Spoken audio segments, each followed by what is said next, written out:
So hey guys, welcome back to my channel. तो दोस्तों, जैसा कि हमने मार्शल मास्टर के पिछले एपिसोड में देखा था कि मास्टर लुओ, चैन साओ और उन दोनों को यहाँ पर उनके रहने की जगह दिखाने के बाद इस जगह के इंचार्ज मास्टर ओयांग से मिलवाने के लिए लेकर जाते हैं। ये जोंगजाओ सिटी के लॉर्ड ओयांग की भतीजी है। यहाँ पर मास्टर लुओ लॉर्ड ओयांग का दिया हुआ लेटर उनकी भतीजी को देते हैं, जिसमें लॉर्ड ओयांग ने लिखा था कि मैंने तुम्हारे लिए एक लड़का पसंद किया है जो कि बहुत ही ज्यादा अमेजिंग है और उसका नाम चैन साओ है। मगर यहाँ मास्टर ओयांग तो ये पढ़कर काफी ज्यादा गुस्सा हो जाती हैं। यहाँ तक कि वो चैन साओ को धमकी देने के लिए भी जाती है। वो कहती है कि तुम जल्द से जल्द यहाँ से निकल जाओ, वरना तुम्हारे लिए अंजाम ठीक नहीं होगा। मगर चैन साओ को तो बिल्कुल भी समझ में नहीं आ रहा था कि आखिर मास्टर ओयांग ऐसा क्यों रिएक्ट कर रही है। और अब आगे दोस्तों, आज के एपिसोड की शुरुआत बिल्कुल उसी जगह से होती है जहाँ हमें दिखाया जाता है कि अब मास्टर लुओ चैन साओ से कहने लगते हैं कि अगर तुम चाहो तो मैं लॉर्ड ओयांग को इस बारे में खबर भेज सकता हूँ कि उनकी भतीजी तुम्हारे साथ इस तरह से मिसबिहेव कर रही है। मगर इसके जवाब में चैन साओ कहता है कि नहीं, इसकी कोई जरूरत नहीं है, हमें इस छोटे से बात के लिए उनको परेशान नहीं करना चाहिए। तो मास्टर लुओ कहते हैं कि तुमको इस तरह से केयरलेस नहीं होना चाहिए। भले ही सेंगजू ओयांग अभी सिर्फ 21 साल की हैं, मगर वो already half stage of marshal emperor में पहुंच चुकी हैं। उसकी कल्टीवेशन लेवल काफी ज्यादा हाई है, इसलिए तुम उसको बिल्कुल भी अंडर एस्टिमेट मत करो। तो इस पर चैन साओ कहता है कि ठीक है, फिर मैं भी देखना चाहूंगा कि वो सच में कितनी पावरफुल है। तो फिर मास्टर लोग कहते हैं कि तुम्हें समझाना बेकार है और फिर यहाँ से जाने लगते हैं। फिर सीन चेंज होता है और हमें चैन साओ को दिखाया जाता है जो कि अपने रूम में कल्टीवेशन कर रहा था। इस रेल्म की एनर्जी बिल्कुल प्योर थी, जिससे चैन साओ के कल्टीवेशन में काफी मदद हो रही थी। वो कहता भी है कि मार्शल डोमेन की स्पिरिचुअल एनर्जी तो सच में चारों तरफ फैली हुई है। और फिर वो डीमन किंग को बाहर निकालता है और उससे पूछता है कि बताओ डीमन किंग, तुम्हारा क्या हाल चाल है और तुम्हारी रिकवरी कैसी चल रही है। जिसके जवाब में डीमन किंग बताता है कि मेरी रिकवरी अभी मिड टर्म में पहुंची है, और रही बात मेरे कल्टीवेशन लेवल की, तो अभी मैं मार्शल एम्परर के 5th रैंक में हूँ, मगर मैं जल्द ही 5th रैंक के आखिरी स्टेज को भी क्रॉस कर लूंगा। तो चैन साओ कहता है इतना स्लो, मुझे तो लगा था कि तुम इससे तेज होगे। तो डीमन किंग कहता है कि मास्टर, क्या आपको सच में ऐसा लग रहा है कि मेरी प्रोग्रेस स्लो हो रही है? अभी तो सिर्फ 1 साल ही बीता है। जिस पर चैन साओ कहता है कि तुम्हें जल्द से जल्द रिकवरी करनी होगी, इसीलिए अपनी लेजीनेस को दूर करके अपने काम पर ध्यान दो। और इतना कहने के बाद फिर चैन साओ उसको दोबारा से अपने स्टोरेज रिंग में रख लेता है। जिसके बाद फिर हमें सेंगजू ओयांग को दिखाया जाता है जो कि एक बंदे को लेकर चैन साओ के रूम की तरफ बढ़ रही थी, और जाकर यहाँ वो चैन साओ को आवाज लगाने लगती है। वहीं चैन साओ जो कि गहरी नींद में था, वो उठकर उबासी लेते हुए बाहर जाता है। सेंजू ओयांग चैन साओ को देखकर कहती है कि अब तक तुम यहाँ पर क्या कर रहे हो? मैंने तुम्हें यहाँ से भागने के लिए कहा था ना। जिसके जवाब में चैन साओ कहता है कि अगर तुम्हें मुझसे प्रॉब्लम है तो तुम खुद क्यों नहीं यहाँ से चले जाती हो, और आखिर मैं तुम्हारे कहने से क्यों जाऊँ? चैन साओ की ये बात सुनकर सेंगजू ओयांग को काफी ज्यादा गुस्सा आ जाता है। तभी उसके साथ जो बंदा आया था वो कहने लगता है कि मास्टर ओयांग, इसको आप मुझे संभालने दीजिए। और फिर आगे बढ़कर चैन साओ से कहता है कि तुम्हें जब मौका मिला था तब तुम्हें यहाँ से भाग जाना चाहिए था, मगर अब जबकि तुम यहाँ से नहीं गए तो फिर अब अंजाम भुगतने के लिए तैयार हो जाओ। और इतना कहते ही वो चैन साओ के ऊपर अटैक करने बढ़ता है, लेकिन तभी वहाँ मास्टर लुओ आकर उसके अटैक को रोक देते हैं, जिससे वो बंदा घायल होकर नीचे जमीन में गिर जाता है। फिर यहाँ पर ये मो और रेड हेयर बॉय भी आ जाते हैं और वो दोनों भी चैन साओ का साथ देने के लिए तैयार हो जाते हैं। फिर वो बंदा उठकर कहने लगता है कि ओए बुड्ढे, तुम मुझे क्यों रोक रहे हो? मगर मास्टर लुओ उसको इग्नोर करके सीधे सेंगजू ओयांग के पास जाते हैं और उनसे बड़े ही रिस्पेक्टफुली कहते हैं कि चैन साओ, ये मो और रेड हेयर बॉय के रहने का इंतजाम यहाँ पर लॉर्ड ओयांग ने किया है, तो अगर आपको इससे प्रॉब्लम है तो इस बारे में आप लॉर्ड ओयांग से बात करिए। तो फिर सेंगजू ओयांग अब कहती है कि ठीक है, मैं तुम्हें परेशान नहीं करूंगी। मगर मर्द वही होते हैं जो कि खुद की रिस्पॉन्सिबिलिटी खुद लेते हैं। अगर चैन साओ मुझे अपना टैलेंट दिखाता है तो मैं उसे यहाँ पर रहने दूंगी। तो बोलो चैन साओ, क्या तुम इसके लिए तैयार हो? तो फिर उसकी ये बात सुनकर चैन साओ यहाँ पर नाटक करने लगता है। वो कहता है कि नहीं नहीं, आप तो मेरे साथ नाइंसाफी कर रही हैं। मैं तो अभी सिर्फ एक मार्शल किंग लेवल में हूँ, जबकि आप मार्शल एम्परर के हाफ स्टेज पर पहुँच चुकी हैं। मगर सिर्फ इतना ही नहीं, आप तो फाइटिंग में एक जीनियस हैं। आखिर मैं आपसे फाइट करके मरने के लिए क्यों ही तैयार होऊंगा? सेंगजू ओयांग के साथ आया हुआ वो बंदा ये सुनकर हंसने लगता है और कहता है कि ये लड़का तो डरपोक निकला। सेंगजू ओयांग भी कहने लगती है कि मैंने तो अब तक तुम्हारे ऊपर अटैक भी नहीं किया है है, लेकिन तुम अभी से डरने लगे हो। तुम सच में एक मर्द ही हो ना।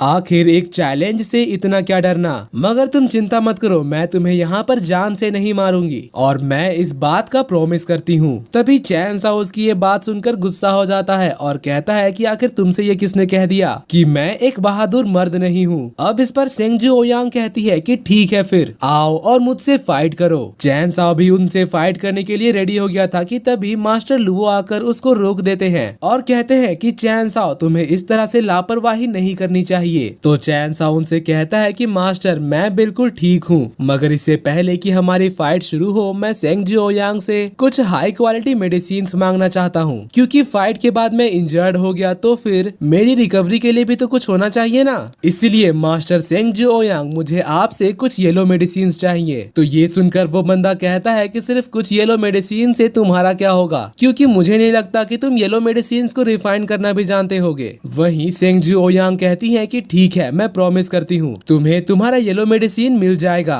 मगर चैन साओ तो अब उनसे कहता है कि क्यों ना आप वो येलो मेडिसिन मुझे पहले ही दे दे, क्या पता फाइट के बाद आपका मूड बदल जाए और आप मुझे मेडिसिन ना दे तो फिर सेंगजू ओयांग उसकी ये बात सुनकर काफी ज्यादा परेशान हो जाती है, लेकिन इसके बावजूद भी वो 3 येलो मेडिसिन निकाल कर चैन साओ को देने लगती है। चैन साओ उन मेडिसिन को देखकर कहने लगता है कि क्या आप मुझे बेवकूफ समझती हैं? ये हर्ब्स तो सिर्फ 300 साल पुराने हैं। इस तरह के हर्ब से अगर येलो मेडिसिन बनाएंगे तो उसकी क्वालिटी कुछ खास नहीं होगी। तो फिर सेंगजू ओयांग अब उसको अच्छे क्वालिटी वाले हर्ब्स निकाल कर देती है और कहती है कि देख लो अब ठीक है ना। चैन साओ उन हर्ब्स को देखकर काफी ज्यादा खुश हो जाता है और कहता है कि हाँ अब सब कुछ ठीक है। मास्टर लुओ कहते हैं कि चैन साओ आखिर तुम करना क्या चाहते हो, जिसके जवाब में चैन साओ उनसे कहता है कि आप उसकी बिल्कुल भी चिंता मत करिए, सब कुछ ठीक है। फिर इसके बाद अब सेंगजू ओयांग कहती है कि चलो अब तो तुम रेडी हो ना फाइट करने के लिए। तो चैन साओ कहता है कि नहीं नहीं रुको, पहले मुझे इन मेडिसिन को साइड में रखने तो दो।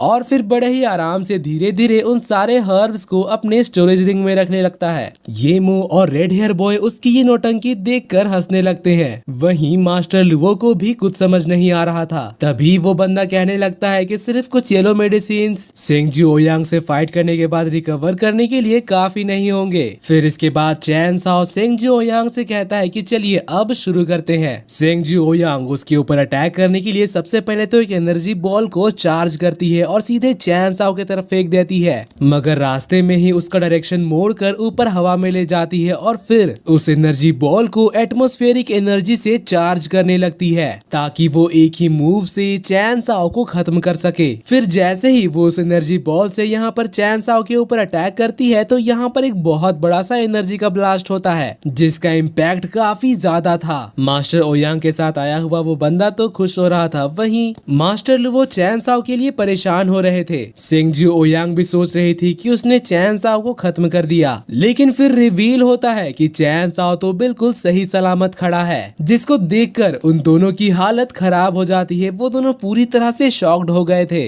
चैन साओ कहता है कि तुम्हारा ये अटैक बहुत ही ज्यादा कमाल का था, मगर मुझे यहाँ से भगाने के लिए इतना काफी नहीं होगा। और दोस्तों इसी के साथ आज का ये एपिसोड यहीं पर खत्म होता है। अगर आपको मेरी एक्सप्लेनेशन और ये एपिसोड पसंद आई तो प्लीज वीडियो को लाइक कर देना और जाने से पहले चैनल को सब्सक्राइब करके बेल नोटिफिकेशन भी ऑन कर लेना, ताकि जैसे ही इसका नेक्स्ट एपिसोड आए तो आपको सबसे पहले पता चल जाए। तो मिलते हैं आपसे अगली वीडियो में, तब तक के लिए bye bye, be happy, be safe and thanks for watching.